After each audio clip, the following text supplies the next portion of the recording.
সুধী দর্শকবৃন্দ, প্রীতি ও শুভেচ্ছা রইল।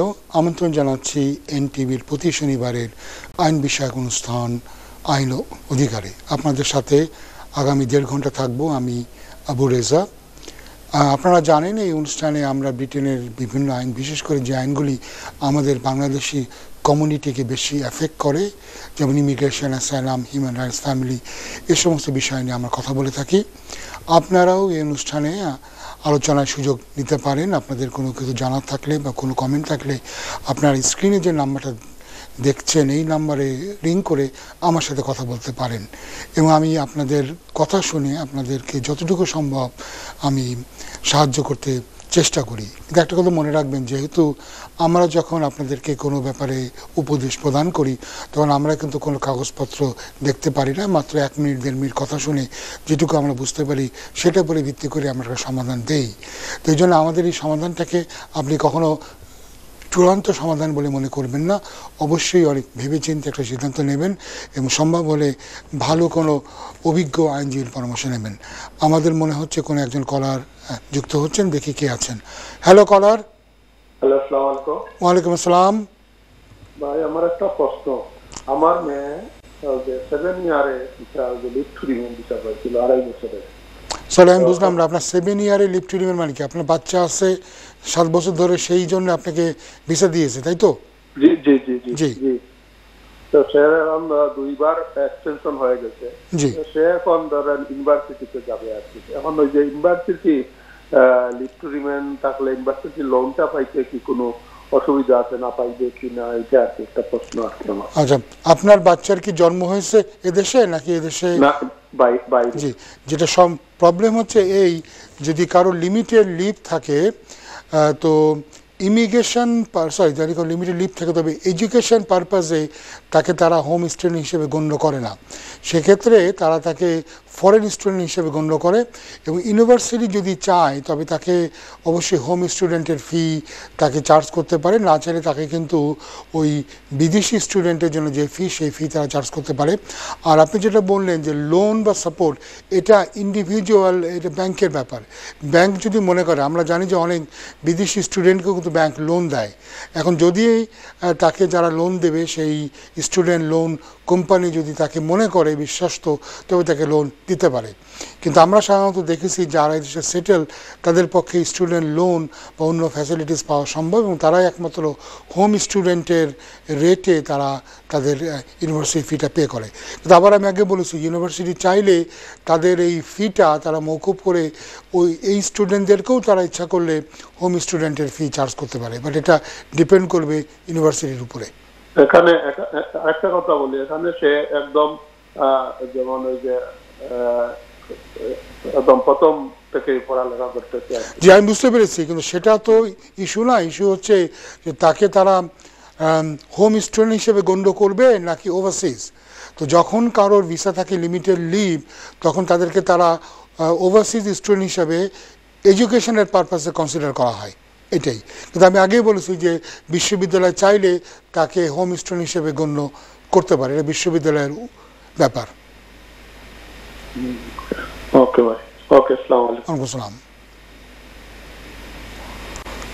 যাই হোক, আমরা আবার আলোচনায় ফিরে যাচ্ছি। যেটা আমরা বলছেন যে এই অনুষ্ঠানে আমরা ব্রিটেনের বিভিন্ন আইন নিয়ে আমরা কথা বলি, এবং আমরা এখানে প্রতি সপ্তাহে কিছু না কিছু আপডেট দিতে চেষ্টা করি, বা আমরা বিভিন্ন ইমিগ্রেশন আইনের বা ইসলাম হিউম্যান রাইটস আইনের বিভিন্ন বিভিন্ন বিষয় নিয়ে আলোচনা করি। আরেকজন কলার যুক্ত হচ্ছেন, দেখি কলার সাথে কথা বলে নিই। হ্যালো, কে আছেন কলার? জি, আসসালামু আলাইকুম। ওয়ালাইকুম আসসালাম। আমার দুইটা প্রশ্ন ছিল।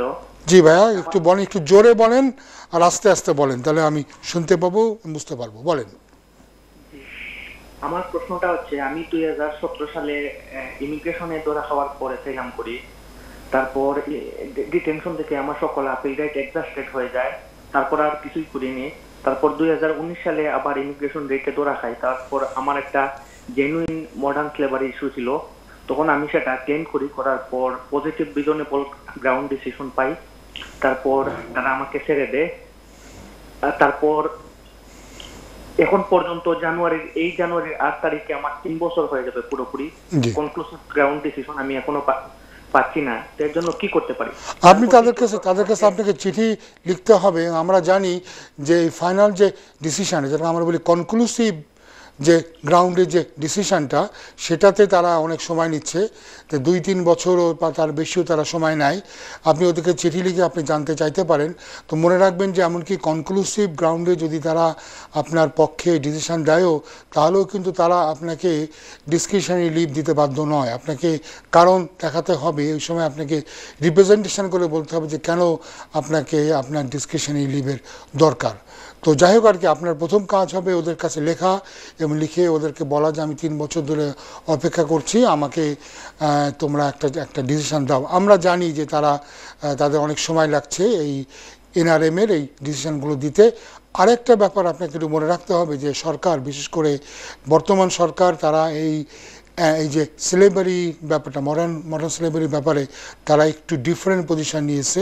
এবং আমরা প্রধানমন্ত্রীর বক্তব্য থেকে আমরা জানি যে তারা বলতে চাচ্ছে যে এটা নাকি অনেক সহজ হয়ে গেছে, অনেকেই খুব কোন প্রমাণাদি দিয়েও তারা এটা বেনিফিট পাচ্ছে। তো এটাকে তারা কিভাবে আরও টাইট করতে পারে এটা নিয়ে ভাবছে। আমি জানি না এই নতুন কোনো আইনের পরিবর্তন হবে এটার জন্য আপনাকে সিদ্ধান্ত দিতে দেরি করছে কেন আমি জানি না। তবে আমরা গত 2-3 সপ্তাহের ভিতরে আমাদের 2জন ক্লায়েন্ট কিন্তু তারা এই গ্রাউন্ডে, তারা যেটাকে আমরা বলি কনক্লুসিভ গ্রাউন্ডে, তারা কিন্তু ডিসিশন পেয়েছে ফেভারেবল। কিন্তু ওই একই ব্যাপার, এরপরে আমাদেরকে তারা বলেছে একটা ফর্ম পাঠিয়ে, কোশ্চেনিয়ার পাঠিয়ে, যে সেটা যেন আমরা কমপ্লিট করি। কমপ্লিট করার পরে তারা দরকার হলে ফার্দার সাবমিশন চাইবে এবং এরপরে তারা ডিসাইড করবে যে আমার ক্লায়েন্টগুলি ওরা পাবে কিনা ডিসকাশন। বলেন ভাইয়া।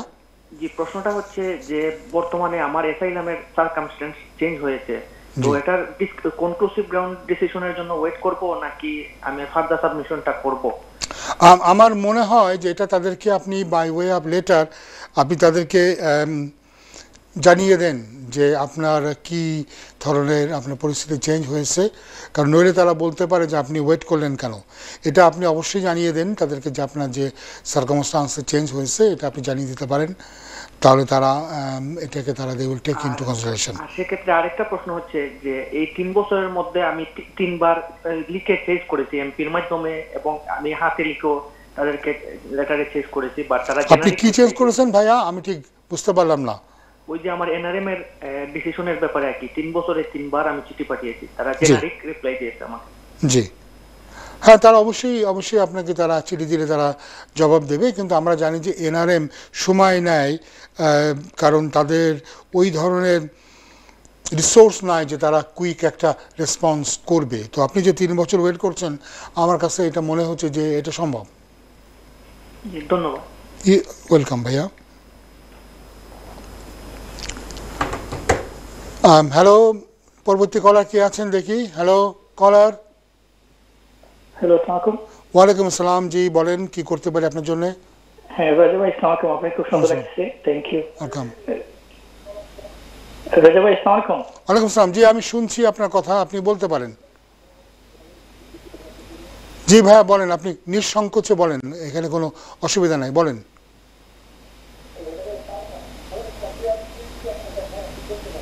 হ্যাঁ রাজা ভাই, আমি এদেশে আসি 2000-এ। জি। আমি 2000-এ এদেশে আসি, আসার পরে একটা ফ্যামিলির সাথে ছিল, তখন আমি অ্যাসাইলাম চেক করি। জি। তো জি আমি শুনছি। পরে ওরা আমাকে ডিটেইন করে 18 মাস রাখার পরে আমার প্রিজন সেন্টেন্স হয়ে যায়, তো আমি দেশে চলে যাই। জি। তো দেশ থেকে আবার 2005-এ আমি এখানে হ্যালো ভাইয়া, আপনি কিন্তু কলটা কেটে গেল, বলেন আমাকে। হ্যালো। পরে আমি আবার স্টুডেন্ট ভিসা নিয়ে দেশে আসি 2005-এ। জি। আসার পরে আমি স্টাডি কন্টিনিউ করি। জি। পরে লক্ষ্মীহানি ভাইয়া আপনি কিন্তু ব্রেক হয়ে যাচ্ছেন, আপনি একটু আমাকে বলেন। পরে আমি 10 ইয়ার্স উঠে আমি ইন্ডিপেন্ডেন্ট লিভ পাই, পরে ব্রিটিশ সিটিজেনশিপও পেয়ে যাই। তা আমার প্রশ্নটা হলো, আমি যখন আমি সিটিজেনশিপ পাওয়ার পরে আমি যে অক্টোবর এই অ্যাপ্লাই করি কোনো জবের জন্য, তখন সিআরবি চেক করার পরে আমার ওই হিস্ট্রিটা চলে আসে। জি আমি যে আগে যে একটা কনভিক্টেড হয়েছিল আমার 2000-এ। জি তো আমি আর প্রশ্নটা হলো যে এটা কি কোনো রিমুভ করার কোনো সিস্টেম আছে কিনা? ভাইয়া যেটা আপনার ওই কনভিকশনের ব্যাপারে একটা ব্যাপার আছে যে কতদিন পরে এটা, কিছুদিন পরে এটা স্পেন্ড হয়ে যায়, কিন্তু স্পেন্ড হয়ে গেলেও বিভিন্ন জবের ক্ষেত্রে কিন্তু আপনাকে ডিক্লেয়ার করা লাগে। এখন ডিপেন্ড করছে কী ধরনের জবের জন্য আপনি অ্যাপ্লাই করছেন। একটা সুপার মার্কেটের জন্য যদি আপনি অ্যাপ্লাই করেন, সেখানে আপনার হয়তো যেটা 10 বছর 15 বছর আগে একটা কনভিকশন, এটা হয়তো ফ্যাক্টর হবে না, কিন্তু অন্য অনেক ক্ষেত্রে এটা আপনাকে সারা জীবন ডিক্লেয়ার করে যাওয়া লাগবে। ডিপেন্ড করছে কী ধরনের জবের জন্য আপনি অ্যাপ্লাই করবেন। সেখানে তারা জবে অ্যাপ্লিকেশনে তারা কিন্তু বলে দেয় যে আপনি স্পেন্ড কনভিকশনকে আপনাকে ডিক্লেয়ার করা লাগবে কি লাগবে না। তবে একটা কথা কিন্তু আপনি মনে রাখবেন যে কোনো কোনো ক্ষেত্রে এটা মানুষের মানে এটা হিউম্যান নেচার, কেউ যদি মনে করে যে আপনার একটা কনভিকশন আছে, তাই এটা 20-30 বছর হলেও তারা হয়তো কোনো রকম অজুহাতে আপনাকে তারা চাকরিতে নাও নিতে পারে। তো সেটা আসলে আপনার দুর্ভাগ্য ছাড়া আর কিছু বলার মতো নয়। কিন্তু সাধারণ জবের জন্যে আমি মনে করি না যে আপনার এটাতে কোনো প্রবলেম হবে, কারণ এটা মোর দ্যান 10 ইয়ার্স হয়ে গেছে, এটা স্পেন্ড হয়তো হয়ে গেছে আপনার কনভিকশনটা। জি, তো আমি যে কথা বলছিলাম যে আমরা এই অনুষ্ঠানে যে বিভিন্ন ব্যাপারে আপনাদের সাথে কথা বলি, সঙ্গত কারণেই আমরা ইমিগ্রেশন নিয়ে একটু বেশি কথা বলি, ইমিগ্রেশন, অ্যাসাইলাম, হিউম্যান রাইটস। কারণ আমাদের যে বাংলাদেশি কমিউনিটিদের আমরা মোটামুটি জানতে পারি বা বুঝতে পারি যে এটাই তাদের সবচেয়ে বেশি তাদের সমস্যা। এবং কেন এটা বলছি যে আমি প্রায় সময় যখন আমি বাইরে যাই, অনেকে আমাকে দেখেন, টেলিভিশনে দেখে আমাকে তারা চিনতে পারেন, তো সবাই কিন্তু এসে বলেন যে ভাই আমার একটা ইমিগ্রেশনের ব্যাপারে কথা বলবো। তো আমরা জানি যে আমাদের কমিউনিটির জন্য এটা একটা খুব বড় একটা ব্যাপার। তো ইমিগ্রেশনের ব্যাপারে আমরা আরেকটা কথা এখানে বলে রাখি যে এখানে যে বিভিন্ন ল সেন্টারগুলি আছে বা সিটিজেন অ্যাডভাইস ব্যুরো, তারাও কিন্তু ইমিগ্রেশনের উপর অ্যাডভাইস দেয় এবং তাদের অ্যাডভাইসগুলো কিন্তু ফ্রি। এছাড়াও লিগাল এইড অ্যাভেলেবল। অনেক ইমিগ্রেশন অ্যাপ্লিকেশন করার জন্যে আপনি যদি লিগালি এডেড কোনো ল ফার্মে যান, তাহলে কিন্তু আপনি লিগাল এইড পেতে পারেন এবং সেক্ষেত্রে আপনার সলিসিটারকে বা লয়ারকে কোনো পয়সা দেওয়া লাগছে না। তো আমরা যেটা বলছিলাম যে আমরা পুরো প্রায় সব অনুষ্ঠানে আপনাদেরকে কিছু না কিছু আপডেট দিতে চেষ্টা করি। আজকের এই অনুষ্ঠানে আমরা যেটা করার চেষ্টা করব যে নতুন বছর আমরা এলাম, এই নতুন বছরে আমরা গত বছরে কি কি উল্লেখযোগ্য ঘটনা ঘটলো বা কি কি ধরনের পরিবর্তন আসলো যেটা আমাদের কমিউনিটির জন্য জরুরি, সেটা নিয়ে আমরা একটু কথা বলতে পারি। গত বছর আমরা দেখতে পেয়েছি যে 3টি সরকার এদেশে আসলেন। প্রথমে বরিস জনসনের সরকার, সেই সরকার বরিস পদত্যাগ করলেন লিজ ট্রাস প্রধানমন্ত্রী হলেন। উনি মাত্র কয়েক সপ্তাহ টিকতে পারলেন এবং টিকতে পারার পরে আমরা দেখলাম যে আমাদের এখন বর্তমান প্রধানমন্ত্রী মিস্টার ঋষি সুনাক উনি দায়িত্ব গ্রহণ করলেন। একই রকমভাবে আমরা দেখতে পেলাম যে এখানে এই হোম সেক্রেটারিরও কিন্তু পালাবদল হলো। এক সময় আমরা দেখলাম যে হোম সেক্রেটারি ছিলেন প্রীতি প্যাটেলকে যখন তাকে বরিস জনসনের পতনের পরে প্রীতি প্যাটেলও কিন্তু চলে গেলেন, সেখানে আসলেন সুহেলা বেভারম্যান তখন ছিলেন প্রধানমন্ত্রী লিজ ট্রাস, এবং লিজ ট্রাসের শেষের দিকে তার ক্ষমতার শেষের দিকে সোহেলা বেভারম্যান পদত্যাগ করেন। সেখানে কয়েকদিনের জন্য আমরা দেখতে পাচ্ছি যে মিস্টার শেপসকে আনা হলো, কিন্তু শেপসের পরে আবার আমরা দেখলাম যে মিস্টার সুনা যখন প্রধানমন্ত্রী হলেন তখন আবার সোহেলা বেভারম্যান ফেরত আসলেন। তো আমরা দেখতে পাচ্ছি একই বছর যেমন আমরা 3জন প্রধানমন্ত্রী পেলাম, আবার এরকম 3জন হোম সেক্রেটারি আমরা পেলাম। এখন পলিসিটা কি, পলিসির ভিতরে কী ধরনের পরিবর্তন হচ্ছে, একটা কথা কিন্তু ভুলে গেলে চলবে না।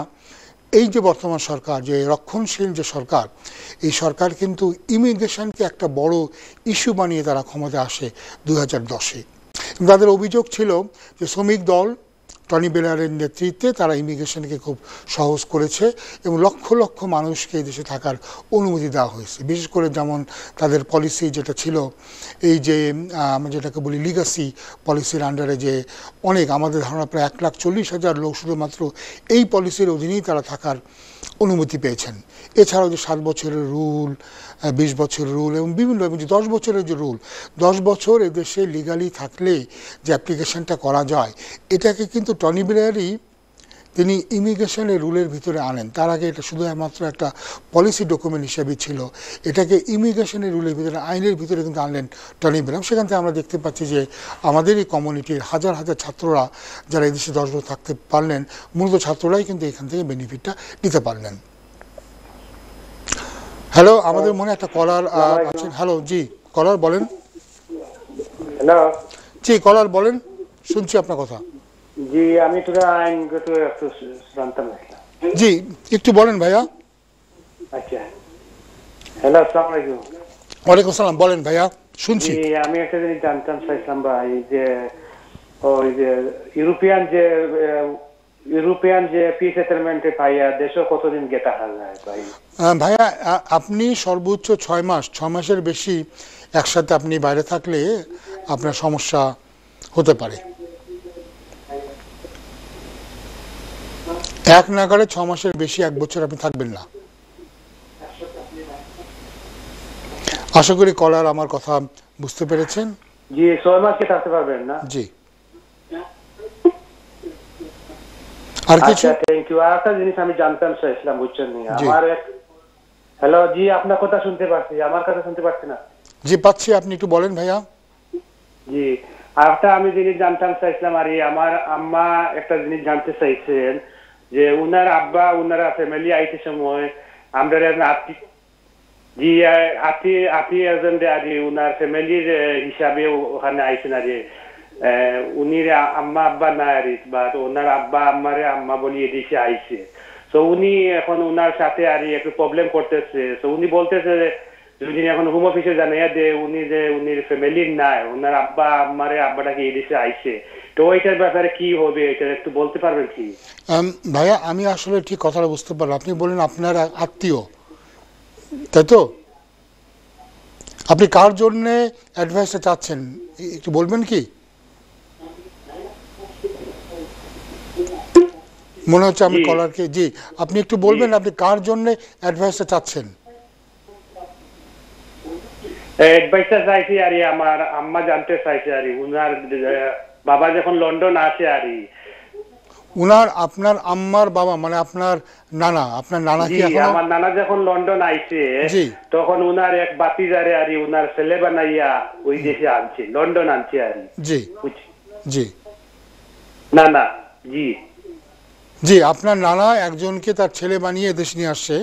এখন বলেন। বুঝছেন?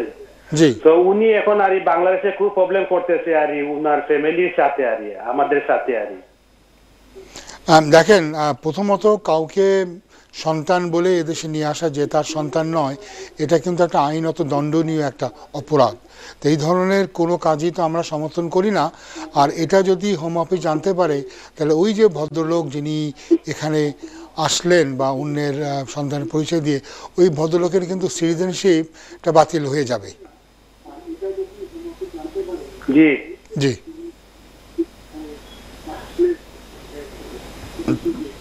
জি ওনার নাগরিকত্ব বাতিল হয়ে যাবে। উনি হয়তো একটা অ্যাপিল করার সুযোগ পাবেন। আমি জানতে চাইছি। থ্যাংক ইউ ফর আপনার অ্যাডভাইস স্যার। বুঝছেন? জি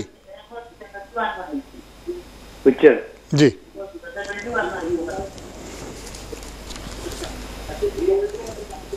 হ্যালো কলার, আপনার কি আর কিছু জানার আছে?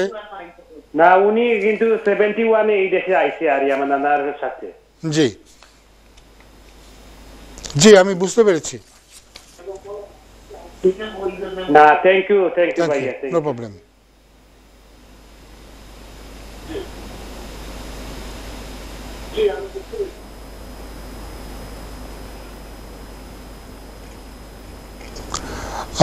তো আমরা আবার যে আলোচনাতে আমরা যাচ্ছিলাম, আমরা দেখতে যাচ্ছিলাম গত 1 বছরে কি কি ধরনের ঘটনা ঘটলো। গত বছরের উল্লেখযোগ্য ঘটনা হচ্ছে এই যে অ্যাসাইলাম সিকার যারা আছেন এদের সংখ্যা অলমোস্ট ডবল হয়ে গেছে।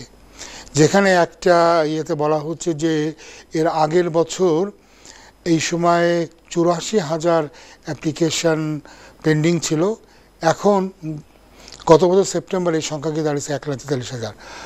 হ্যালো কলার। হ্যালো জি বলেন, শুনতে পাচ্ছি আপনার কথা। আসসালামু আলাইকুম। ওয়ালাইকুম সালাম। আমি একটা জিনিস জানতাম আপনাকে। জি বলেন। আমার ভাই আমি 8 বছর আগে লন্ডন আনছিলাম। জি। জানার পরে আর কি হেম খুবিটা মানে ওয়ার্ক পারমিটটা দিতে হবে। সরি, কে আসছে 8 বছর আগে? আমার বাইরে আর কি। আচ্ছা, আপনার ভাইয়ের কি এখন ভিসা আছে? না, আমি তার পিজি আনছিলাম। কি শানছিলেন? আমার পরে আর কি সাইলেন্ট সিট মারছিলাম। জি। তো মারার পরে ফলে একটা আর কি আমরা আরে গেছি। বাদে আর কি একটা মারছি। যদি কেউ ওয়ার্ক পারমিটে সুইচ করতে চায় তবে তার অ্যাপ্লিকেশনের দিন ভিসা থাকতে হবে। যেহেতু আপনার ভাইয়ের ভিসা নাই, সেক্ষেত্রে ওনার পক্ষে ওয়ার্ক পারমিটে যাওয়া কঠিন হয়ে যাবে। ওনাকে কেউ সার্টিফিকেট অফ স্পন্সরশিপও কেউ ওনাকে দেবে না। মানে স্টেডিও ওয়ার্ক পারমিটও মানে পারতো না, সুইচ করতে পারতো না। যে ওনার যেহেতু ভিসা নাই, ওনাকে কেউ সার্টিফিকেট অফ স্পন্সরশিপও হয়তো দেবে না, সেই জন্য উনি এই অ্যাপ্লিকেশনটা করতে পারবেন না। সে কিভাবে চাকরি দিছে? তাকে তিনি যদি অ্যাসালাম চান আর অ্যাসালাম যদি তার নাকচ হয়ে যায়, তাহলে তো তার তো আর এই দেশে থাকার কোনো পথ উন্মুক্ত থাকছে না। জি, এখন সেটাও যদি তার সফল হলে খুব ভালো কথা, সফল না হলেও তখন তাকে তারা চলে যাওয়ার জন্য বলবে।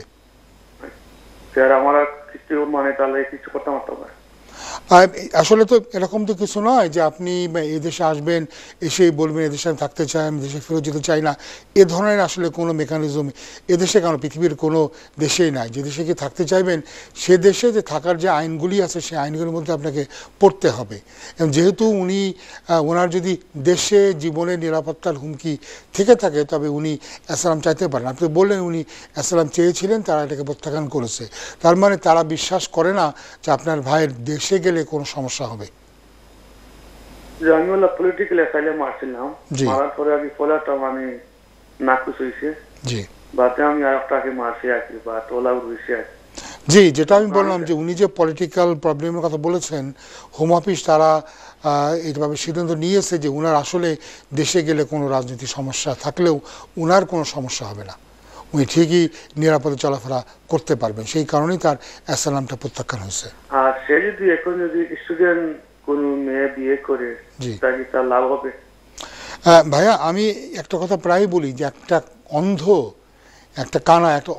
আর একটা অন্ধকে কি পথ দেখাতে পারে কিনা বলেন।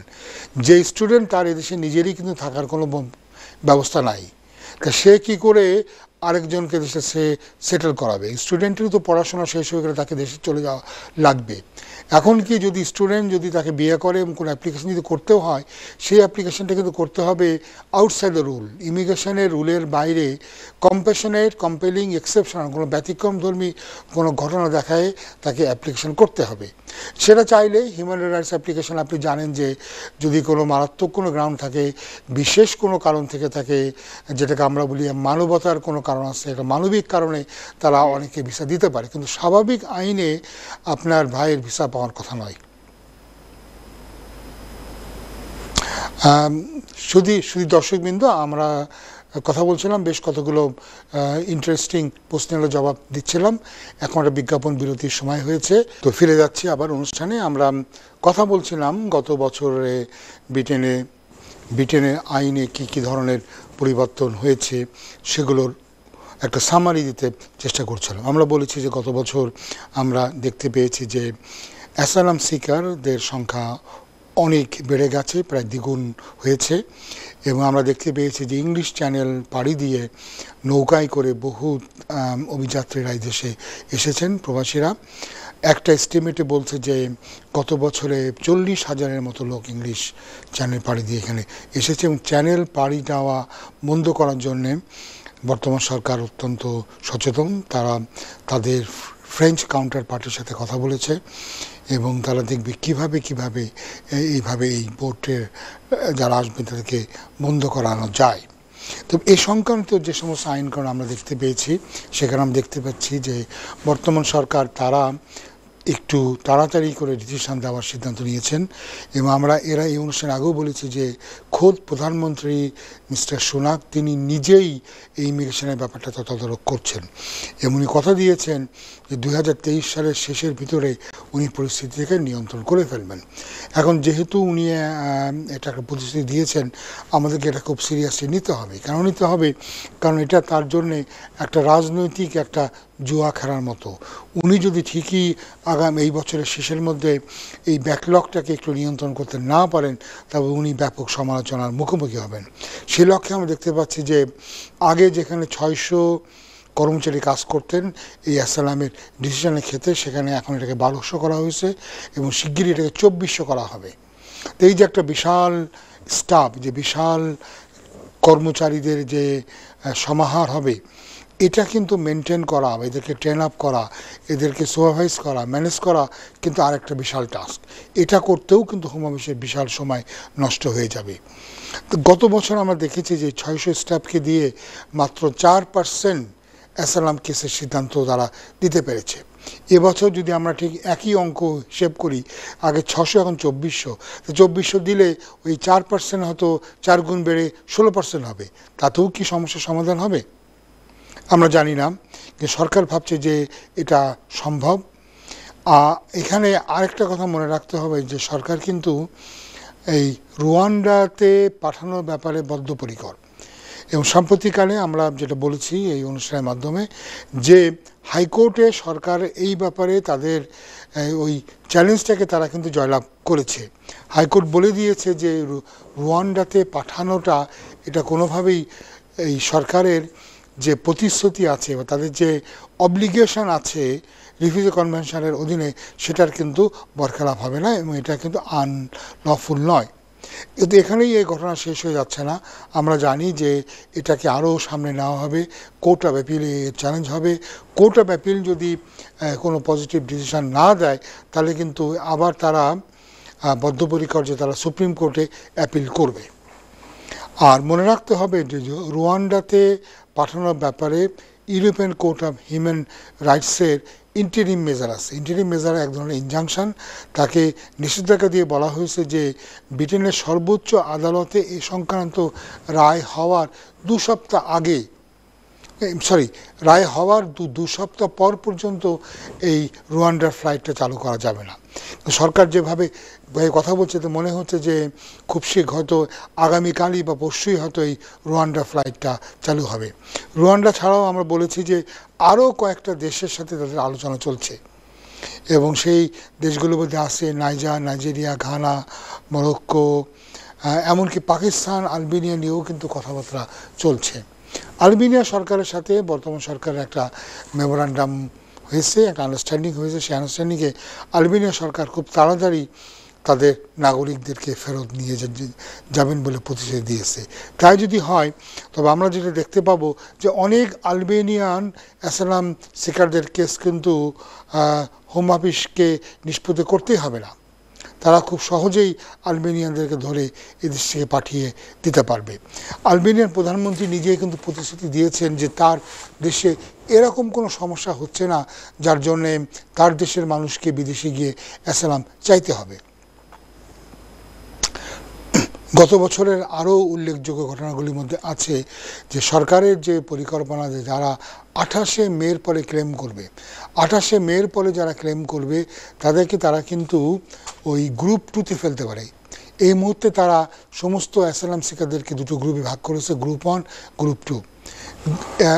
গ্রুপ 1-এ যারা মূলত 28শে জুন 2022-এর আগে যারা এদেশে আসলেন, যারা 28শে জুন 2022-এর আগে যারা অ্যাসালাম ক্লেম করলেন, যারা 28শে জুন 2022-এর পরে অ্যাসালাম ক্লেম করছেন তাদের ক্ষেত্রে তারা দেখবে যে এই মানুষটি কবে এদেশে আসলো।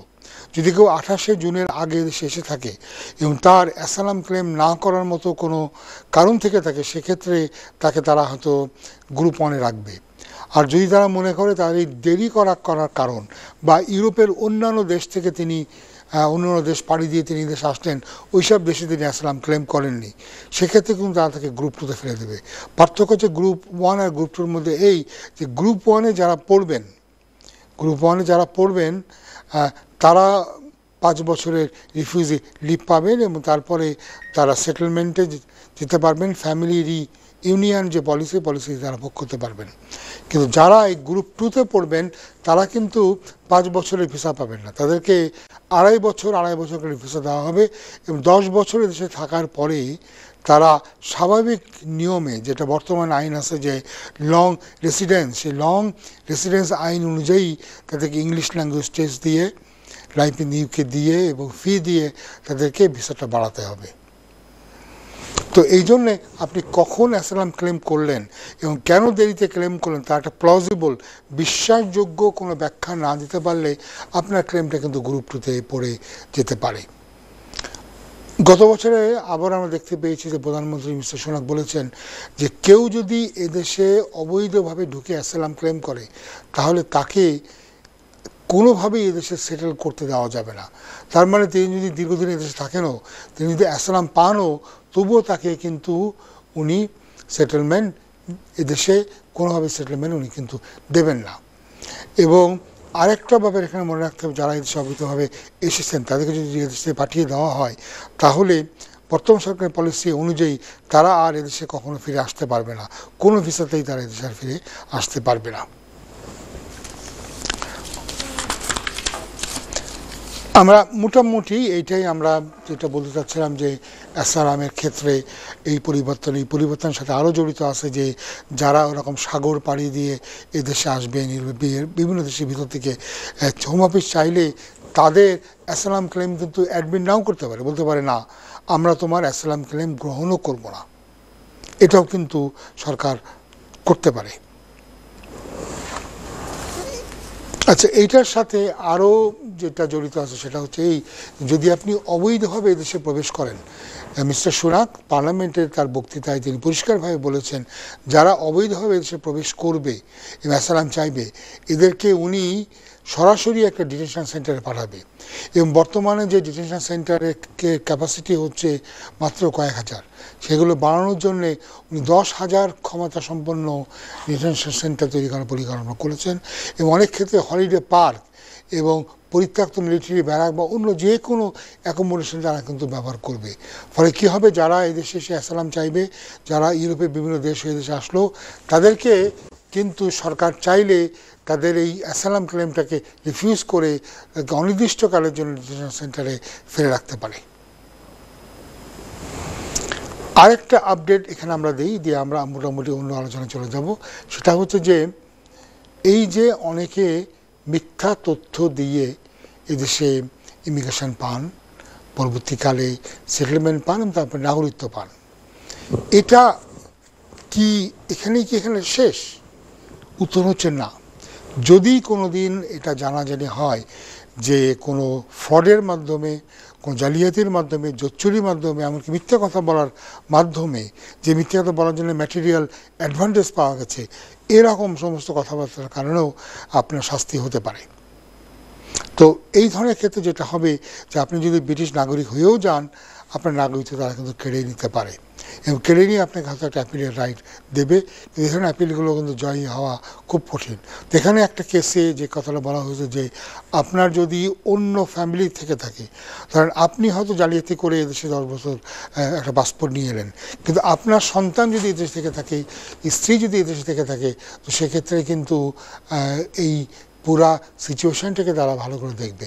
আমরা আমাদের কমিউনিটিতে যে আমরা বেশ কিছু কেস দেখতে পাচ্ছি যেখানে ভুয়া তথ্য প্রমাণ দিয়ে লোকে সাকসেস হয়েছে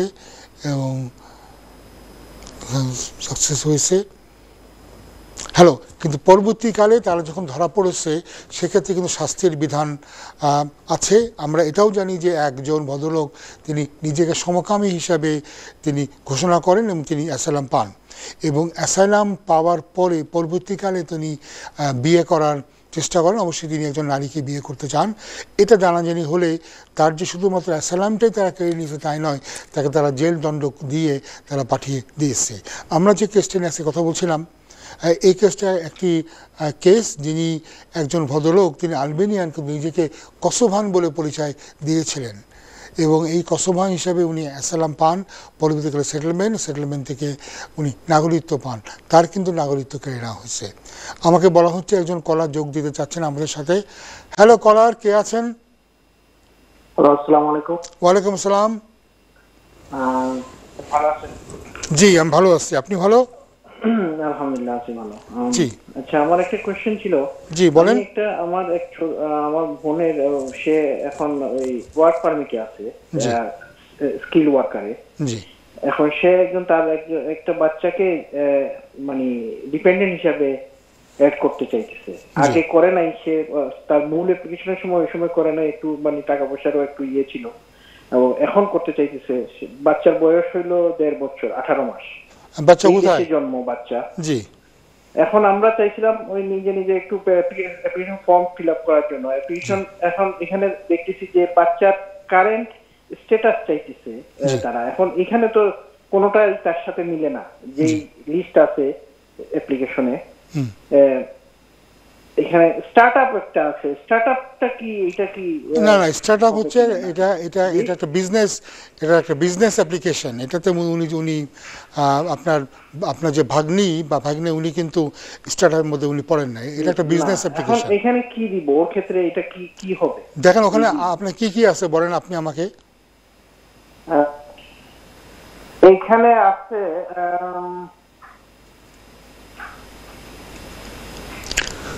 আদার বলে করে কি? এখানে আছে টিয়ার না, আদার বলে কিছু নাই। Tier 1 entrepreneur, tier 1 investor, tier 2 minister of religion, global business, startup, তারপরে innovator, global talent, student, skill worker, international sponsorship, graduate আর টেম্পোরারি ওয়ার্কার। এটা কি আদার বলে কিছু নাই। এখানে কি এই ফর্মে কি তারা বলেছে যে মানে এটা কি যিনি ডিপেন্ডেন্ট হবেন তার ইমিগ্রেশন স্ট্যাটাস? জি জি। হ্যাঁ, এখানে কি স্পাউস বা বাচ্চা নাই? না, স্পাউস বা বাচ্চা নাই।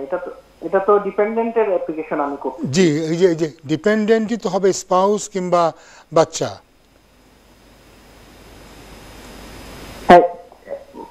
মানে ডিপেন্ডেন্ট হিসেবে অ্যাপ্লিকেশনটা করতে। জি জি, হ্যাঁ ডিপেন্ডেন্ট তো হচ্ছে জি বাচ্চা। তো এখানে যদি যেটা আপনাকে করতে হবে, যে কোনো একটাতে আপনাকে টিক দিয়ে আপনাকে পরে কভার লেটারে উল্লেখ করে দিতে হবে যে আমাকে এখানে অন্য কোনো সুযোগ দেওয়া হয়নি, কিন্তু আমাকে অ্যাপ্লিকেশন কন্টিনিউ করার জন্য এইখানে আমাকে টিক দিতে হয়েছে। ও আচ্ছা আচ্ছা, ওইটা করতে হবে না? জি আচ্ছা আচ্ছা, ঠিক আছে।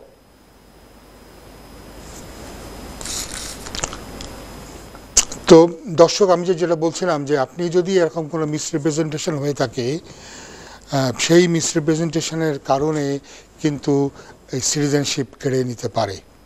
এবং আমরা দেখেছি যে ন্যাশনালিটি অ্যাক্টের 1981-এর সেকশন 40-তে এই বিধানটা রাখা হয়েছে। এবং আমরা জানি যে অনেক দিন পরেও, 30, 35, 40 বছর পরেও কিন্তু মানুষের ন্যাশনালিটি কেড়ে নেওয়া হয়েছে। আরেকজন কলার মনে যুক্ত হতে চেষ্টা করছেন। হ্যালো কলার, কে আছেন? মনে হচ্ছে কলারকে আমরা হারিয়ে ফেলেছি। তো আমরা আলোচনা আবার ফিরে যাচ্ছি। তো এই জন্য সতর্ক হতে হবে। তো সেকশন 40-তে যদি কারোর এই ন্যাশনালিটি কেড়ে নেওয়া হয়, তো 40A, যেটা সেকশন 40A-তে অ্যাপিলের রাইট থাকবে। তো এখানে একটা ইন্টারেস্টিং ইস্যু দেখা দিয়েছে যে যদি কারোর কারোর ন্যাশনালিটি কেড়ে নেওয়া হয়, তাহলে কি এটার যে রেজাল্টেন্ট অ্যাকশন হবে তাতে কি হতে পারে কনসিকুয়েন্স। তো অবশ্যই যদি কারোর এখানে ফ্যামিলি থেকে থাকে এবং কারোর যদি ন্যাশনালিটি কেড়ে নেওয়া হয়, তাহলে তিনি তো এদের সাথে থাকার অধিকারও হারাতে পারেন। তো এই ক্ষেত্রে কিন্তু হিউম্যান রাইটসের সাবমিশন দেওয়া উচিত, এবং হিউম্যান রাইটসের সাবমিশন দিলে তারা হয়তো হিউম্যান রাইটসে একটা ভিসা দিতে পারে। আজকে আমরা দেখি আর অন্যান্য কোন কোন বিষয় নিয়ে আমরা কথা বলতে পারি।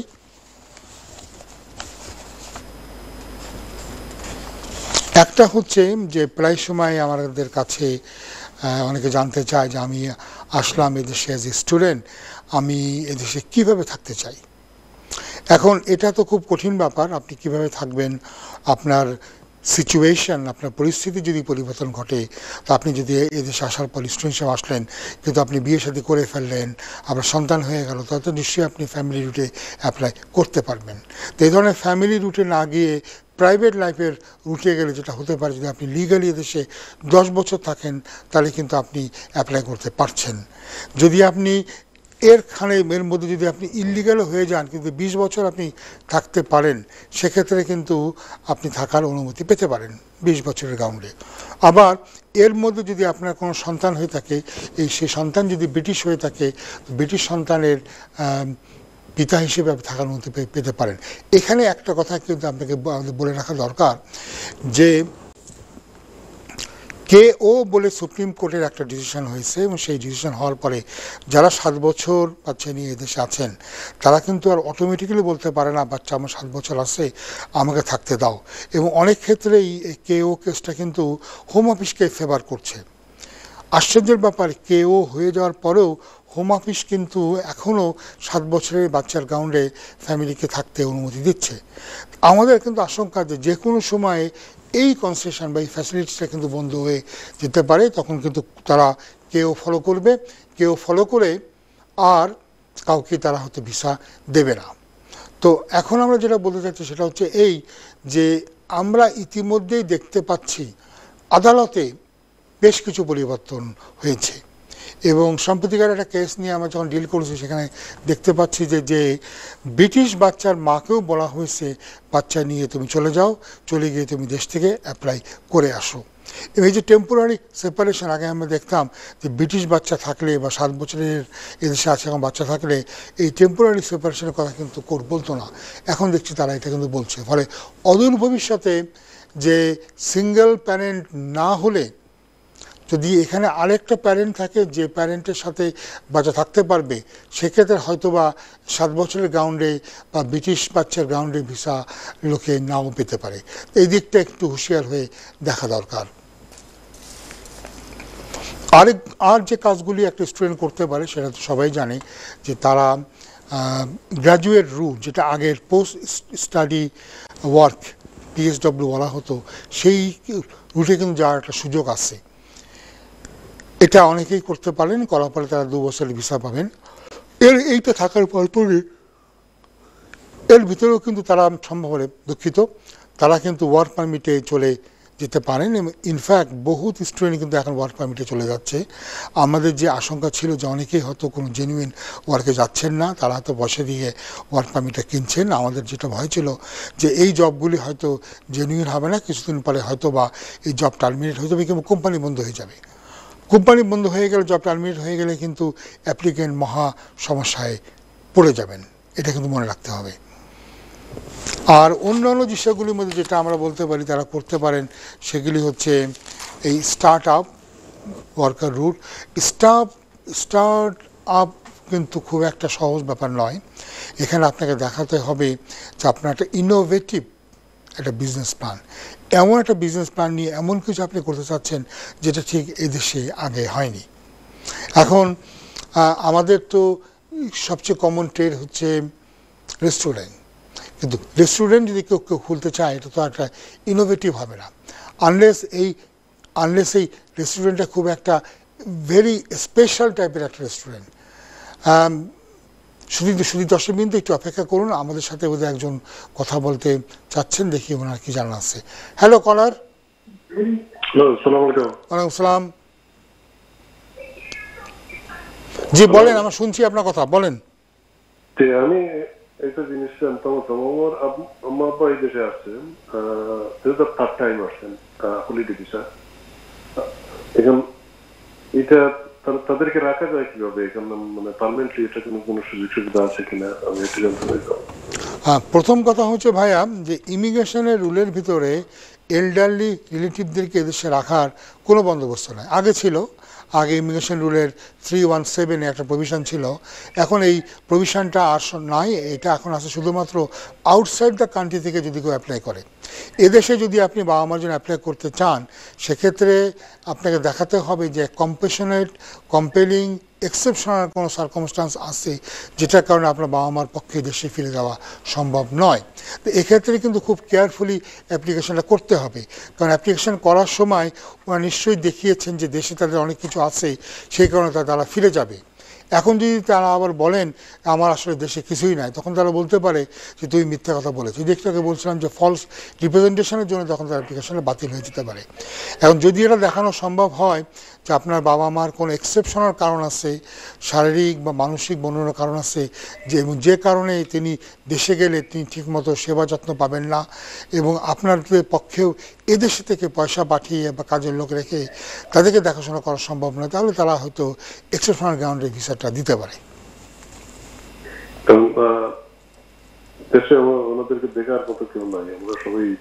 জি, এখানে টেস্টটা হচ্ছে এই যে তাকে যদি আপনি টাকা দিয়ে লোক রেখেও দেন, তাহলেও তাদের পক্ষে এভাবে তাকে দেখাশোনা করা সম্ভব নয়। ধন্যবাদ ভাইয়া।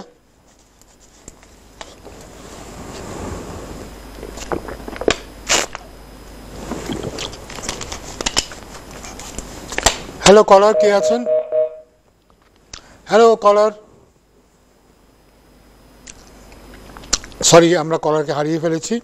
তো আমরা আবার যে আলোচনা করছিলাম সেই আলোচনা আমরা ফিরে যাই। আমরা বলছিলাম যে কেউ স্টুডেন্ট হিসেবে আসলে সে কীভাবে দীর্ঘদিন দেশে থাকতে পারে। অফকোর্স স্টুডেন্টের যদি 10 বছর লিগালি থাকতে পারে, তাহলে তো তারা 10 বছরের গ্রাউন্ডে তারা থাকতে পারে। এখানে আরেকটা কথা এখানে আমাদের একটু বলে দেওয়া ভালো। আমরা বলছিলাম যে গত বছর কি কি পরিবর্তন হচ্ছে, তো সেখানে বোধহয় তাদের মধ্যে একটা 10 বছরের রুল বা 20 বছরের রুলের পরিবর্তনের ব্যাপারে কিন্তু একটা চিন্তাভাবনা করা হচ্ছে। আমরা এক্স্যাক্টলি জানি না যে কি হবে, কিন্তু এটা নিয়ে যে চিন্তাভাবনা করা হচ্ছে এ সম্পর্কে আমরা জানি, কারণ তারা মনে করছে যে অনেক মানুষই কিন্তু এভাবে ভিসা পাচ্ছে। আর একটা বিষয় যেটা এখানে আমাদেরকে মনে রাখতে হবে যে শুধুমাত্র যে এই 10 ইয়ারের ক্ষেত্রেই নয়, বর্তমান সরকার স্টুডেন্টের ভিসা, ওভারঅল স্টুডেন্ট ভিসা, তারপর ম্যারেজ অ্যাপ্লিকেশান, সব ব্যাপারে তারা কিন্তু অনেক সতর্ক এবং তারা অনেক কিছু এক্সপ্লোর করছে। এবং এখন আপনারা যেটা দেখবেন যে এই এক্সপ্লোরিংয়ের ব্যাপারে একটা ইন্টারেস্টিং ব্যাপার হচ্ছে যে তারা অনেক ক্ষেত্রে সরাসরি ক্লায়েন্টের সাথে যোগাযোগ করে, যেটা তাদের কিন্তু করার কথা নয়। আমরা যখন ক্লায়েন্টকে ডিল করছি, ক্লায়েন্টের লেটার ওতে পাঠিয়ে দিই, তখন কিন্তু হোম অফিস হচ্ছে আমাদের সাথে সরাসরি কথা বলা, সেটা না করে অনেক ক্ষেত্রে তারা সরাসরি এই ক্লায়েন্টের পাশে তারা চলে যাচ্ছে এবং ক্লায়েন্টের কাছে, যেমন ধরেন ক্লায়েন্টের কার্ড আসলে, ভিসা কার্ড আসলে লয়ারের কাছে না পাঠিয়ে তারা কিন্তু ক্লায়েন্টের কাছে পাঠাচ্ছে। আরেকটা বিষয়ে একটু কথা না বললেই নয়, আমরা জানি যে এখন কেউ যদি তার স্পাউস আনতে চায় তবে তাকে 18,600 ইনকাম দেখাতে হয়। এটা 2012-র আগে এরকম কোনো রিকোয়ারমেন্ট ছিল না। যেটা ছিল সেটা হচ্ছে অ্যাডিকুয়েট মেনটেন্যান্স। অ্যাডিকুয়েট মেনটেন্যান্স বলতে আমরা যেটা বুঝি সেটা হচ্ছে যে ইনকাম সাপোর্টের লেভেল এই পয়সাটা যার আছে সেই কিন্তু স্পাউস আনতে পারতেন। পরবর্তীকালে আমরা দেখতে পেলাম যে সরকার 18,600-র একটা সিলিং দিয়েছে।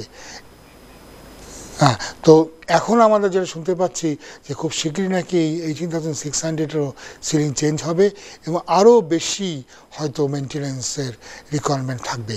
যখন এখন এমনিতেই মানুষের যেমন দুর্বিষয় হয়ে যাচ্ছে, এই সিলিংটা আরও হাই করে দিলে অনেকেই কিন্তু আদৌ তাদের স্ত্রী বা স্বামীকে সে আনতে পারবেন না।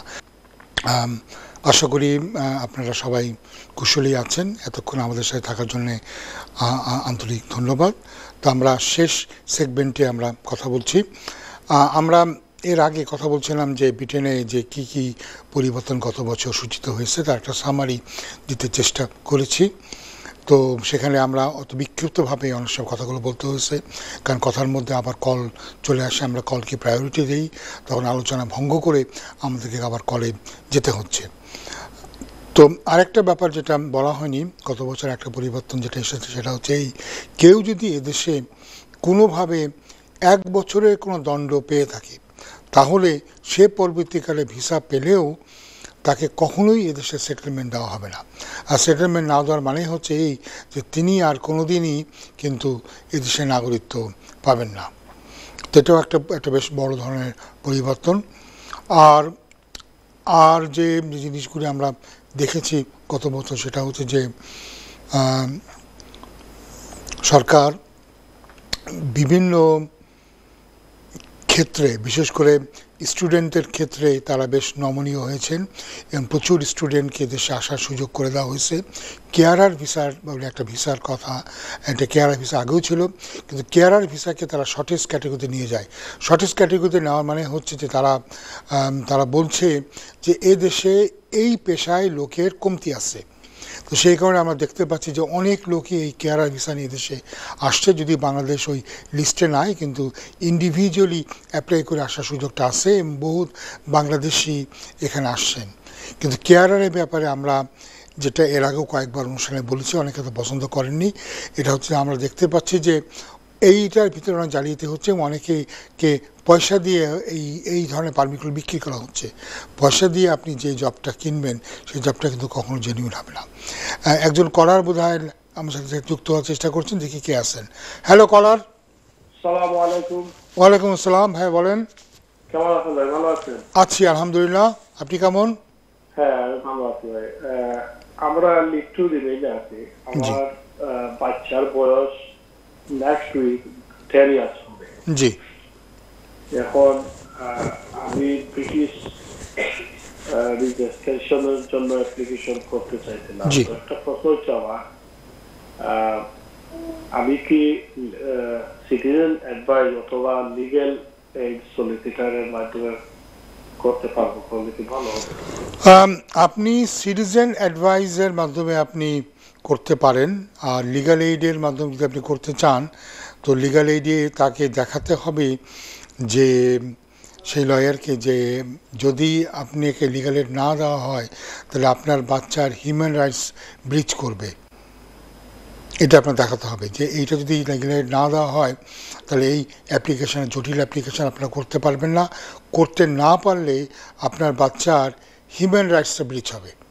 এটা যদি দেখানো সম্ভব হয় তাহলে আপনি এক্সেপশনাল ফান্ডিং আপনার পক্ষে পাওয়া সম্ভব।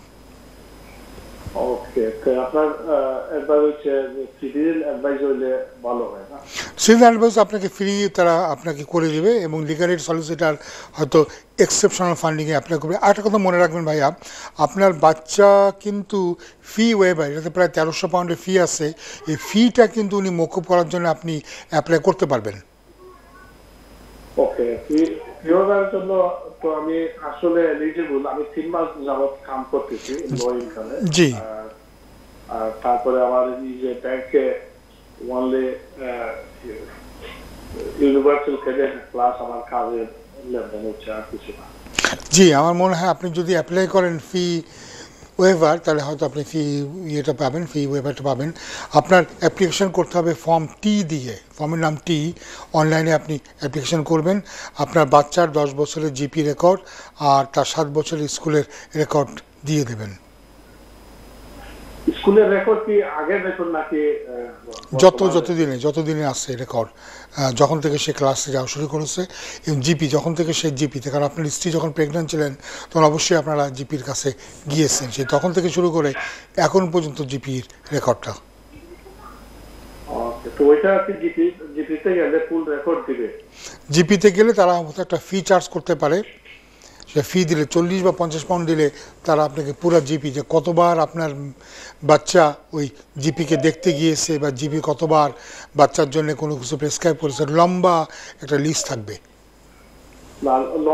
লম্বা অবশ্যই থাকবে, কারণ আমার বাচ্চাটা প্রত্যেক 2 মাস 1 মাস পর পরই হসপিটালে অনেক সিটি লেটার আছে। জি, বিভিন্ন হসপিটালে। ওকে ভাইয়া, হ্যাঁ ইনশাল্লাহ আমি দোয়া করি যে আপনার বাচ্চার রেজিস্ট্রেশনটা হয়ে যাক তাড়াতাড়ি। ওকে, থ্যাংক ইউ।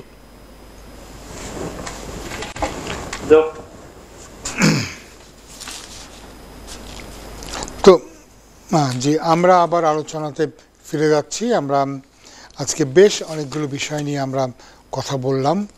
এবং আমরা দেখতে পেলাম যে গত বছর থেকে বর্তমান সরকারের যে পরিকল্পনা, সেই পরিকল্পনা অনুযায়ী ইমিগ্রেশন আরও কঠিন হচ্ছে। এবং আমরা দেখতে পাচ্ছি আরেকটা যেটা বলি যে ওই যে সিলিংয়ের কথা যেটা বলছিলাম, যে 18,600 যে সিলিং মেনটেনেন্সের জন্য দেখাতে হয় স্বামী বা স্ত্রীকে জানতে গেলে, সরকারের একটা মহলে কিন্তু চিন্তাভাবনা হচ্ছে যে এই ইনকামের সিলিংটাও তারা বাড়াবে। এই 18,600 ইনকামই আমাদের কমিটি বহু লোক দেখাতে পারে না। এটা যদি আরও বাড়ানো হয় তাহলে তো আরও বড় সমস্যা হবে। দেখি একজন কলার যুক্ত হতে চাচ্ছেন, কে আছেন লাইনে? হ্যালো কলার। হ্যালো। আমার একটা কোয়েশ্চন আছে। জি বলেন ভাইয়া, শুনছি আপনার কথা। আমার সিটিজেন লাগে অ্যাপ্লাই করতে বসলাম। জি। বাট আমার হইলো গিয়া সমস্যা হইলো আমার মেন্টাল হেলথ আছে, ডিপ্রেশন। জি। লাগে কিটা কিলান কিটা কথা না, আপনার মেন্টাল হেলথের জন্য তো আপনার সিটিজেনশিপ কি পাস করতে পারবো। আচ্ছা, লাইফ ইন্ডিয়া যদি না পাস করতে পারেন তো আপনার ডক্টরের কাছ থেকে সার্টিফিকেট নেবেন। সার্টিফিকেটে ডক্টর বলে দেবে যে আপনার মেন্টাল হেলথের কারণে আপনার পক্ষে এই টেস্টটা দেওয়া সম্ভব না। তারপর আপনি ওই লেটারটা আপনি সাবমিট করবেন।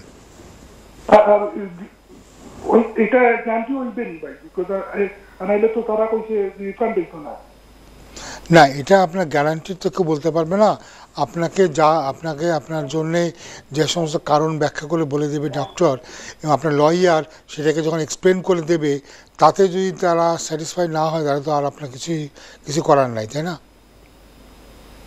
আর আমি এখন কারেন্টলি পিআইপি লাগি অ্যাপ্লাই করছি। জি। এখন ওয়েট করতাম পিআইপি হয়ে যাবে না, পিআইপির আগেও করতাম। আপনি ন্যাশনালিটি যখনই আপনি কোয়ালিফাই করেন তখনই আপনি অ্যাপ্লাই করতে পারেন। পিআইপির জন্য ওয়েট করলে আউটকাম ভালো হবে এটা মনে করার কারণ নাই।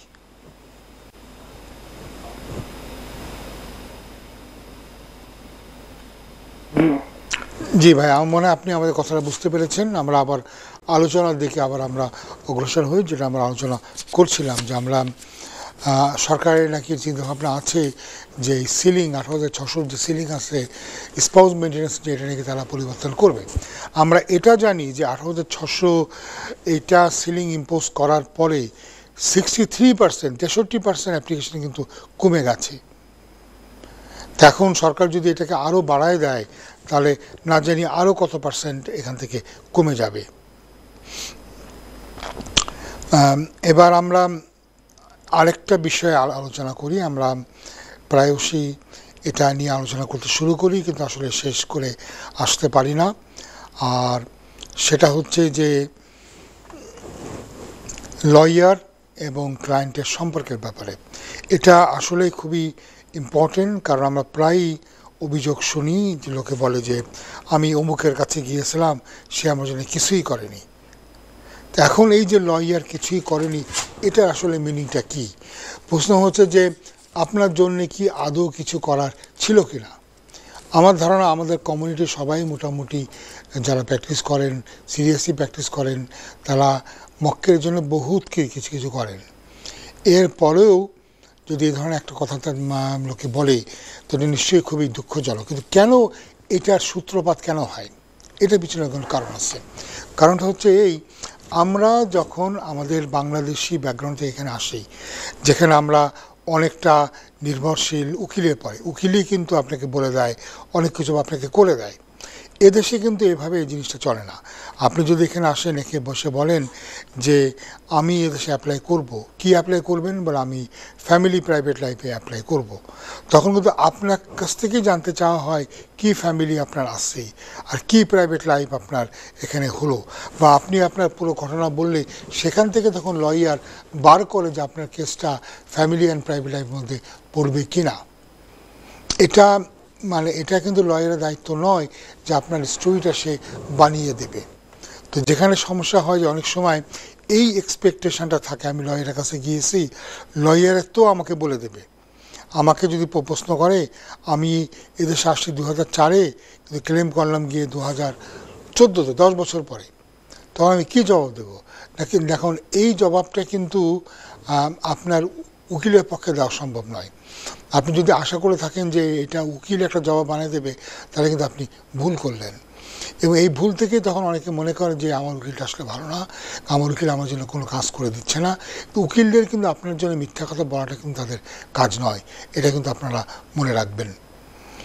তো যেটা মনে রাখতে হবে যে এই একটা অব্লিগেশন আপনাদের থেকে যায়, সেটা হচ্ছে যে সত্যি কথা বলা, অ্যাপ্লিকেশন ফর্মে সত্যি কথা বলা, অ্যাসাইলাম ক্লেম করলেও আপনাকে সত্যি কথা বলা। তো এই সত্যি কথা বলাটা ইম্পর্টেন্ট এই কারণে যে এদেশে এখনও এদেশে ট্রুথের একটা ভ্যালু তারা কিন্তু দেয়। এবং আপনি যদি সত্য কথা বলে, ছোটো কথা বলে, অনেক ক্ষেত্রে আপনার পেনাল্টিও কিন্তু কমে যায়। যেমন এদেশে যদি আপনি একটা জঘন্য অপরাধ করার পরেও সাথে আপনি ধরা দেন, স্বীকার করে নেন, তবে দেখবেন পানিশমেন্ট আপনার অনেক কিন্তু কমে গেছে। এই সত্য ঘটনার সূত্র ধরেই আমরা বলি এই যে রিপ্রেজেন্টেশনের ক্ষেত্রে যে প্রবলেমগুলি হয়, যে আমরা মিথ্যা কথা বলে ফেললাম। এবং মিথ্যা কথা কিন্তু অনেক সময় আমরা বলে ফেলি অনেকটা ইনঅ্যাডভার্টেন্টলি। কেন? সেটা হচ্ছে এই যে আমরা বুঝতে পারছি না এটা সত্যি কি মিথ্যা। ধরুন আপনাকে হয়তো আগে কোনো একটা অ্যাপ্লিকেশনে এদেশে যখন আসছেন ভিজিট ভিসাতে, আপনাকে আপনার মায়ের বয়স জিজ্ঞাসা করা হয়েছিল, আপনি একটা আন্দাজে বলে দিলেন 1/1/1940। এখন আবার আপনি অনেক বছর পরে, 10-11 বছর পরে আরেকটা অ্যাপ্লিকেশনের ক্ষেত্রে আপনাকে নিজের এই মায়ের ডিটেলস দিতে হচ্ছে। তখন যদি মায়ের জন্ম তারিখটা না মেলে, তখন তো প্রবলেম হতে পারে। আপনি বলতে পারেন আমি তো আমার মায়ের জন্ম তারিখ জানিই না। আনফর্চুনেটলি এই বিভিন্ন অ্যাপ্লিকেশন ফর্মে কিন্তু মায়ের তারিখ জানি না এটা কিন্তু বলার কোনো স্কোপ নাই। সেক্ষেত্রে আপনাকে যখন তারা কমেন্টে নিতে চাইবে, সে কমেন্টের নিচে কিন্তু ব্যাখ্যা করে দিতে হবে যে কেন মায়ের ডকুমেন্ট বা বার্থ সার্টিফিকেট আপনাদের নাই।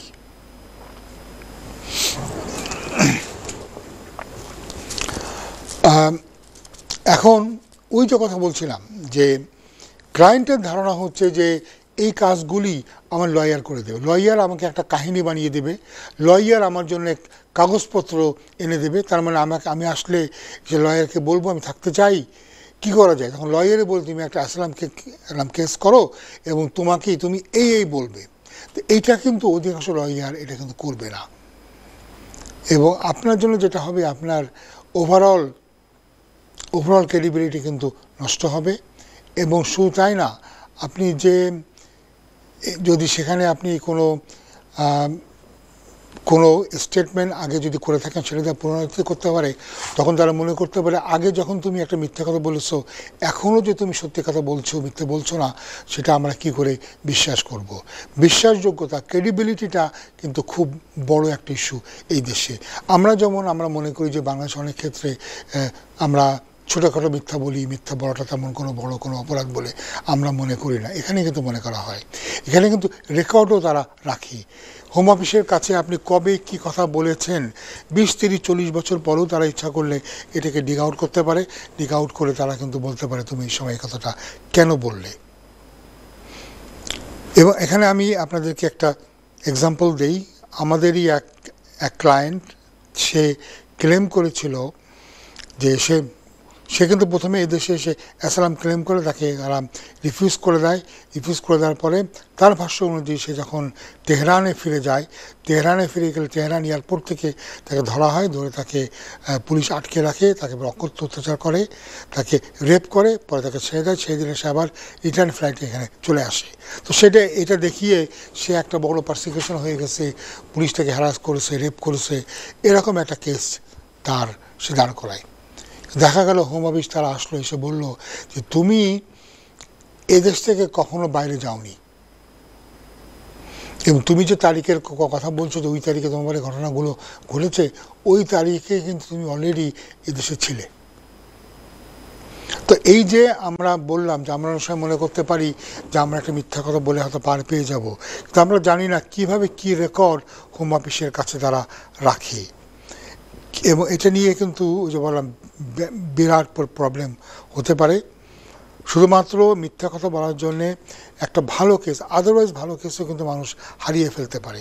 এবং কেন জানি আমাদের ভিতরে, আর দেখেছি অনেকের ভিতরে একটা প্রবণতা আছে যে যেখানে সত্যি কথা বললে কোনো অসুবিধা নাই, সেখানেও আমরা সত্যি কথা বলতে চাই না, বলে মিথ্যা কথা বলে নিজের কেস, নিজের ক্যারিয়ার দুটোকেই আমরা ড্যামেজ করে ফেলি। এই যেমন ধরুন এখানে আরেকটা ব্যাপার আছে, প্রায় আমরা দেখি যে মানুষ সংসার ভিসা পাওয়ার জন্যে আনম্যারিড মানুষ নিজেকে ম্যারিড বলে ঘোষণা করছে।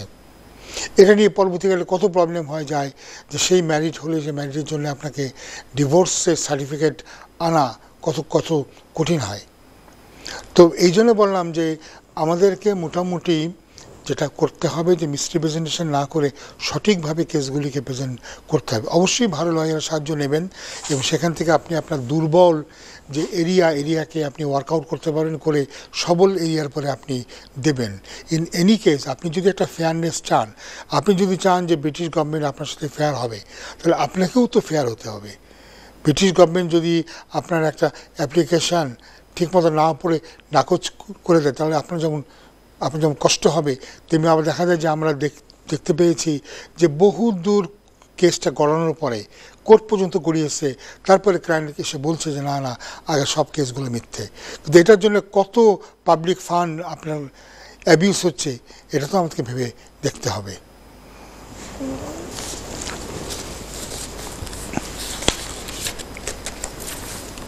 ওই লয়ার এবং ক্লায়েন্টের সূত্র ধরেও আরেকটা জিনিস যেটা আমাদের বলা দরকার, সেটা হচ্ছে যে অনেক সময় আমরা আমাদের কাজের জন্যে যে কাজটা আমাদের লয়ার সাহেবরা করলেন, সেটার জন্য তাদেরকে আমরা ঠিকমতো ক্রেডিট দিতে চাই না। অনেক ক্ষেত্রে ক্লায়েন্ট মনে করে এটা খুব কঠিন কেস, যে কেসটা হয়তো সলিসিটর সাহেব, ব্যারিস্টার সাহেব অনেক দিন সময় দিয়ে পরীক্ষা করে আপনার জন্য কেসটা দাঁড় করালেন। কেসটা জেতার পরে একটা ধারণা হয়, আরে আমার তো কেস এমন স্ট্রং কেস ছিল, এ তো এমনি দিত। সেক্ষেত্রে যে এই কেসটার পিছনে ওই লয়ার সাহেবের যে একটা অবদান আছে, এটা কিন্তু আমরা স্বীকার করি না। এর ফলে কী হয়, আবার ওই ক্লায়েন্ট এবং লয়ারের যে ট্রাস্টটা নষ্ট হয়ে যায়, রিলেশনশিপটা কিন্তু তখন ব্রেক হয়ে যায়। আর তাই যেটা বলছিলাম যে কেউ যদি আপনার জন্য এতটুকু ভালো কাজ করে, তবে তাকে থ্যাঙ্কসটা বলেন, স্বীকার করলে তো কোনো মানুষ তো কেউ ছোটো হয়ে যাচ্ছে না। আর যেটা বললাম যে রিপ্রেজেন্টেশন করার ব্যাপারে এখন অনেক সতর্ক হন। এখন কিন্তু হোম অফিস ছোট মিস্টেকগুলোকেও তারা কিন্তু পিক করে অ্যাপ্লিকেশানকে তারা রিফিউজ করছে। এবং যেটা আমরা একটু আগে বললাম যে ওই একজন ভদ্রলোক ফোন করেছিলেন যে এখানে তার এক আত্মীয় নাকি তার বাবা মাকে, তার শাশুড় শ্বশুরীকে মা দেখিয়ে এদেশে আসেন। এই ধরনের যে একটা প্রবণতা কিন্তু এখনও আমরা দেখছি চলছে। আমরা রিসেন্টলি আমরা জানতে পেরেছি যে বহু ছেলে মেয়ে কিন্তু বাবা মাকে অ্যাডপ্ট করে এদেশে আছেন। অনেকে আবার রাইট অফ অ্যাবোর্টের ক্ষেত্রে এই ধরনের কাগজগুলো তারা দেখান, যে তারা বলেন যে তাদের পিতা অনেক আগে মারা গেছে, পিতার দ্বিতীয় বিবাহ ছিল। তো এটা দিয়ে একটা কাগজপত্র নিয়ে আসে। মনে রাখতে হবে এখন কিন্তু হোম অফিস তারা ঢাকাতে, তারা কিন্তু ঢাকাতে কিন্তু তারা ওই ঢাকা থেকে তারা পুরোপুরি চেক করে সেই যেখান থেকে আপনি ডকুমেন্টটা প্রকিওর করেছেন। কিন্তু কোর্ট থেকে কোনো ডকুমেন্ট নিয়ে আসেন, কোনো কেস নিয়ে আসেন, তারা কিন্তু সেখান থেকে চেক করতে পারে। এমনকি ম্যারেজ সার্টিফিকেটও আমরা দেখতে পাচ্ছি যে তারা ওই কাজীর অফিসে গিয়ে তার বানান বই থেকে তারা কিন্তু নকল তুলে নিয়ে আসে, বা বানান বই থেকে তারা ফটোস্টেট করে নিয়ে আসছে। তো ফলে এখন মিসরিপ্রেজেন্টেশন করলে ধরা পড়ার সম্ভাবনা অনেক বেশি। তাই জন্য আপনারা কাইন্ডলি মিসরিপ্রেজেন্টেশন সেখান থেকে বিরত থাকবেন। আর ভালো অ্যাডভাইসের কোনো বিকল্প নাই। এবং ভালো অ্যাডভাইস কেউ আপনাকে দিল, পছন্দ হলো না, তখন বলে দিলেন যে উকিল সাহেবটা তো খুব বাজে, ওই ঠিকমতো আমার জন্য কাজটা করে দিচ্ছে না। এটা কিন্তু ভুল। কারণ আমি যেটা বললাম, আমার জানার মতে আমাদের কমিউনিটির সব লয়ারাই কিন্তু বাংলাদেশি ক্লায়েন্টের জন্য আপ্রাণ চেষ্টা করে থাকেন। তো ক্লায়েন্টের যে বললাম, হ্যাঁ এটাও সত্যি যে কোনো কোনো ক্ষেত্রে ক্লায়েন্ট সাথে হয়তো লয়ার খারাপ ব্যবহার করে বা অনেক সময় তাদের ঠিক বিশ্বাস অনুযায়ী কাজ করে না। এক্ষেত্রে যেটা সবসময় সুবিধা হবে যে আপনি সেই লয়ারের দৃষ্টি আকর্ষণ করেন, তাকে দরকার হলে চিঠি পাঠায় বলেন যে আমি এই ব্যাপারে আমি তোমার সাথে কনসাল্ট করতে চাচ্ছি, তুমি আমাকে সময় দাও, আমি খুব উদ্বিগ। তো অবশ্যই আপনার সেই সলিসিটার বা ব্যারিস্টার আপনার কথার তিনি রেসপন্ড করবেন, আজকে না হোক কত কালকে 7 দিন পরে হলেও হয়তো করবেন।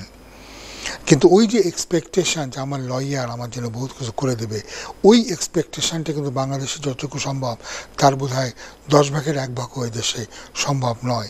কারণ সব কিছু যেহেতু এদেশে রেকর্ড হয় এবং আমরা দেখতে পাচ্ছি যে এই ডকুমেন্টেড থাকে, তো সেই জন্যে ডকুমেন্টে থাকা মানে কি এই ডকুমেন্টের কপি তারা কিন্তু রেখে দেয়। তো সেই জন্যে যেটা হচ্ছে যে আপনার পক্ষে পরে এসে বলা সম্ভব নয় যে আমি এই কথা বলেছিলাম কিন্তু আসলে এটা রেকর্ড করা হয়েছে। এই জন্য সাধারণত যখন আপনি কেউ কোনো অ্যাসাইলাম ইন্টারভিউতে যান, তাকে ইন্টারভিউ নোট দিয়ে 5 বা 10 ওয়ার্কিং ডেজ তাদেরকে সময় দেওয়া হয়। এই সময়ের ভিতরে তাদেরকে একটা রেসপন্স করতে হয়। তো এই রেসপন্সের সময় যদি কোথাও কোনো ভুল ত্রুটি থেকে থাকে সেটা কিন্তু আপনাদের ধরিয়ে দেওয়া দরকার, না হলে পরবর্তীকালে এসে হোম অফিসে লয়কে দায়ী করাটা কিন্তু সঠিক হবে না। আমরা মনে হয় আজকের অনুষ্ঠানে সর্বশেষ কলারকে এখন লাইনে দেখি কে আছেন। হ্যালো কলার। আসসালামু আলাইকুম। ওয়ালাইকুম আসসালাম। মামা ভালো আছেন? আমি সেলিম মাম। জি ভালো আছি। জি ভালো আছি। রফিকা খালা, আপনি ভালো আছেন? আলহামদুলিল্লাহ। খালা দিও আপনার বার্মিহাম কবে আর যে অফিস আইনা ওটা আমার টেক দিয়া দেই যাই এমনি আমি ওদিন দেখা করতে পারিনি, আমি তো না একটা যে আসতন সেন্সার। জি অসুবিধা নাই, আপনি ওই অফিসে ফোন করলে ওরা আপনাকে বলে দেবে যে আমি কখন বাইরে থাকবো, ঠিক আছে? জি ওকে। ভালো আছেন? আলহামদুলিল্লাহ। দেখি খালা তোমার প্রোগ্রাম। জি ভালো লাগে। জি আর দোয়া করবো, দোয়া করবো তোমার লাগে খালা কত হেল্প করতে হতো। জি করব, অবশ্যই করব। জি আসসালামু আলাইকুম। ওয়ালাইকুম আসসালাম। আমরা অনুষ্ঠানের মোটামুটি শেষ পর্যায়ে চলে এসেছি। আমরা অনেক আপডেট আজকে দিলাম এবং অনেক বিষয়ে আমরা কিন্তু আলোচনা করলাম। লয়ার ক্লায়েন্টের সম্পর্ক, এক্সপেকটেশন যেটা আমি বললাম, যেটা বাংলাদেশ নয় যে লয়ার সব কাগজপত্র আপনাকে বানিয়ে দেবে, আপনাকে আপনার ডকুমেন্ট নিয়ে আসতে হবে। লয়ার খালি আপনাকে ডকুমেন্টের পরে আপনার কেসের পরে যে স্টেটমেন্ট আপনি দিলেন তারপরে তিনি আপনাকে অ্যাডভাইস করতে পারে, তিনি কিন্তু রাতকে দিনকে রাত তিনি কিন্তু করতে পারে না। হ্যাঁ, তবে অবশ্যই ভালো লয়ার হলে আপনার দেওয়া যে এভিডেন্স, সেই এভিডেন্সের উপরেই উনি কিন্তু ভালো করে ফাইট করতে পারবেন। সেই কারণে আমরা বলি যে অভিজ্ঞতার কিন্তু কোনো বিকল্প নাই। এমন কোন জায়গা থেকে সাহায্য আপনি নেবেন যেখানে অভিজ্ঞতার কোনো ঘাটতি নাই এবং যেখানে যার কাছে আপনি যাবেন তার মেধা বা তার জ্ঞান বা তার সাকসেস সম্পর্কে আপনার কোনো সন্দেহ নাই। তবে কি লয়ারের উপরে বিশ্বাস রাখতে হবে এবং একটা সুন্দর সম্পর্ক গড়ে তুলতে হবে। অবশ্যই লয়ার এবং ক্লায়েন্টের সাথে সম্পর্কটা, এটাকে আমরা বলি ফিডিউশিয়ারি সম্পর্ক, এটাতে কিন্তু একটা বিশ্বাসের একটা এলিমেন্ট অফ ট্রাস্ট এখানে আছে। লয়ারকে অবশ্যই মনে রাখতে হবে তিনি যেন এই ট্রাস্টের মিসইউজ না করেন। আমরা প্রায় দেখি যে যারা এই সমস্ত পত্রিকাগুলো দেখেন তারা দেখবেন যে অনেক সময় কিন্তু লয়াররা এই ট্রাস্টটা ব্রিচ করে বলে তাদেরকে কিন্তু শাস্তি দেওয়া হয়, তাদের লাইসেন্স পর্যন্ত কিন্তু কেড়ে নেওয়া হয়। এই জন্যে এটা খুবই ইম্পর্টেন্ট যে শুধুমাত্র যে ক্লায়েন্টই মিসরিপ্রেজেন্ট করা থেকে বিরত থাকবেন, লয়ারও কিন্তু মিসরিপ্রেজেন্ট করলে চলবে না এবং যেটা সত্য যে ইনফরমেশন, সেই ইনফরমেশান কিন্তু দিতে হবে। মিথ্যা আশ্বাস দিয়ে কোনো লাভ নাই। তো শুধু দর্শকবৃন্দ, আমরা অনুষ্ঠানে একদম শেষ পর্যায়ে চলে এসেছি। আমরা খুব শিগগিরই আমাদের পর্দা পড়ে যাবে। আপনাদের সাথে গত 4টে অনুষ্ঠান আমি পরপর 4টে অনুষ্ঠান করলাম। আগামীতে হয়তো 2-3টে অনুষ্ঠান থেকে আমি বিরত থাকব। তো যাই হোক, দেখা হবে, জানুয়ারিতে না হোক ফেব্রুয়ারিতে দেখা হবে। আপনাদের জন্য দোয়া করি, আমার জন্য দোয়া করবেন। আবারও ইংরেজি নববর্ষের শুভেচ্ছা। আশা করি নতুন বছর সবার ভালোই কাটবে। তো ঠিক আছে দর্শকবৃন্দ, আজকের মতো এখানেই বিদায়। সবাই ভালো থাকবেন।